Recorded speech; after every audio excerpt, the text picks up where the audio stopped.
show. And you know what? Inspiring stories is something that all of us go through these trials and tribulations. We think we're going on the right track, and yet human nature takes us somewhere else. And we kind of have this wake up call. And my guest today, Ed Jackson's going to talk about the mountain within me and how his kind of story has gone. But wouldn't you agree, Ed? It's something that, like, literally, we just think we know it, right? We're in good shape. Everything's going as planned. And then something else happens to us. And then we're like, what happened? That's my take. What is your thoughts on that? Yeah, for sure. I mean, life can chuck us curveballs. I think we all go through it from time to time. Some of them are bigger than others, but it's like sometimes you've got a decision to make. Do you play it or, do you fold? And I got chucked a big curveball, that's for sure. Like my life changed pretty drastically. But that was the option I was left with. It's like, do I carry on or do I fold? And unfortunately, I did. And I'm very fortunate to be in the position I am. But you're right. We all get these, whether it's on a macro level once or twice in our life or on a micro level from day to day. Now, and I'm going to give you this example of what I'm talking about is, yeah, right. It could be from a day-to-day difficulty or challenge to something just absolutely that blows your life upside down and then you change. So here's the problem we run in as a society is if we have a serious conflict happens, cancer, a serious injury, a divorce, something really tragic, we're always told we maybe caused it. And not always do we. And then I'm sure you question yourself when it's the injury that maybe you did something wrong in your life that caused this to happen. At first, we all do that in human nature, and I don't know why. Yeah, I agree. And I think one thing that spending 4 months on a spinal unit taught me is I had a lot of blame before I went there of like, how could I be so stupid to do this to myself, to dive into the wrong end of a swimming pool, and there was a lot of blame in there. And then I thought, did I deserve this? And a lot of resentment. Then you get there and you look around and you realize no one deserved to be there. Like accidents happen, good things happen to bad people, bad things happen to good people. Life doesn't owe you anything. It just happens to you. It's how you respond to it that really matters. And because of being, so were you a professional rugby player when you got this injury? Yeah, that's right. I was a professional rugby player for 10 years. So I was 28 when the injury happened. So sort of, well, 2/3 the way through my career at least. So it was quite a drastic change for me. Obviously, you'd have thought breaking your neck would happen on a rugby pitch, especially having done it for 10 years, and just for it to happen on a Sunday afternoon at a barbecue, picking the wrong end of a swimming pool to dive into. It just proves that, anything can happen in life. But it obviously put an end to my rugby career, but it also nearly put an end to my life. I had to be resuscitated 3 times. I've been left with a spinal cord injury, a disability. But in a weird way, a lot of doors closed. And over time, a lot of doors opened as well, to the point where now I'm in a position where I would honestly say that I wouldn't take it back. Because of how you're transforming people's lives, would you say, and telling your story, and also the fact that you're inspirational in so many ways. So you'll go back and say, well, I could have been a professional rugby player, and then who knows what would have happened to me, and I probably would have lived an ordinary life after that. Now you're living an extraordinary life, even though you went through such pain. Yeah, exactly that. I think I got to a point where I felt so useless for so long and such a burden on people. And then all of a sudden I started my journey and just continuing and pushing, and the mountains start to inspire other people.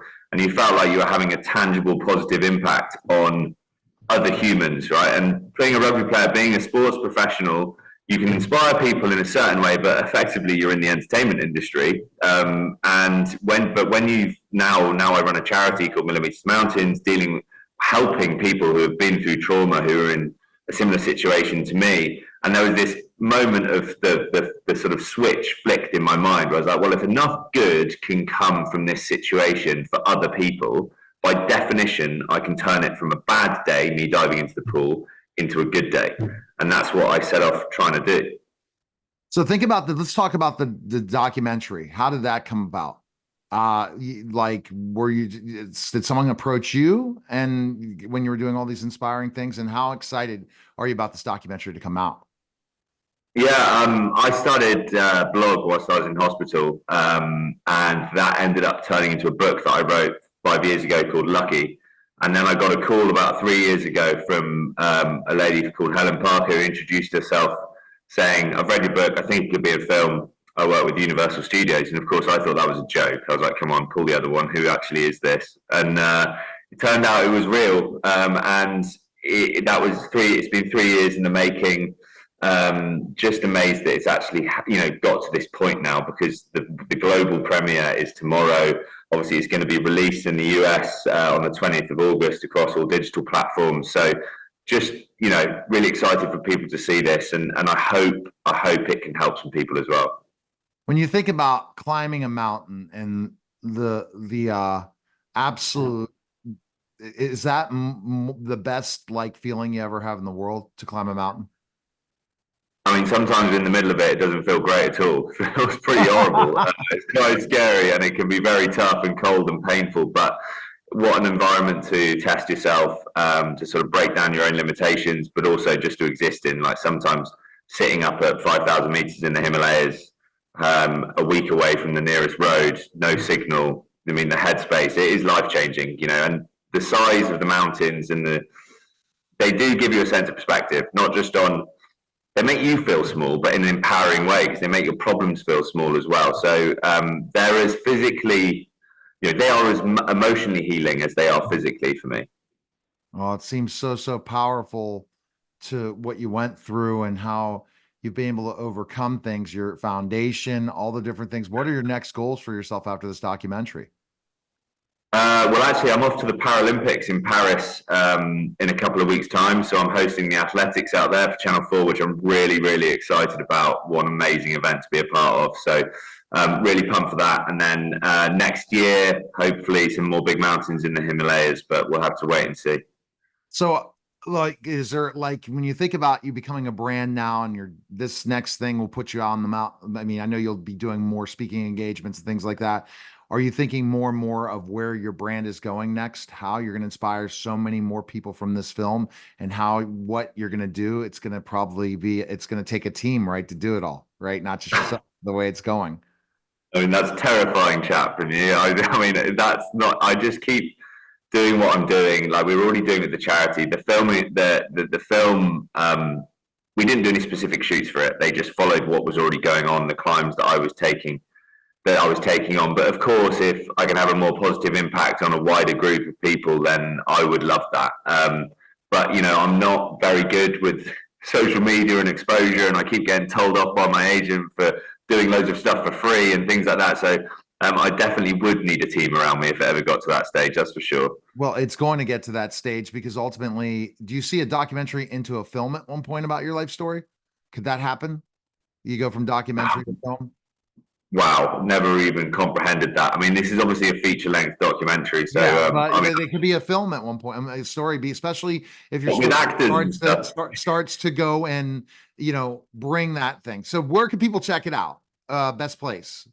Yeah, so from August 20th in the US, it's going to be across all major digital platforms to rent or own. So yeah, just excited people to see it, and I'd love to hear people's feedback as well once it's out there. Oh, we appreciate it. Your story is amazing. It makes me now, whatever pain I'm going through, to know what you've gone through and how you get up every day and rock it. That should make everyone say, take life is a journey and make it the best. And it seems like you are doing that, Ed, through the most once one bad decision changed your life forever, but it changed it in a great way for what you're going to be able to inspire so many people and let your legacy live on forever. So appreciate it, Ed. Thanks again. Thank you very much. You're listening and watching The Neil Haley Show, and we'll be back in just a moment.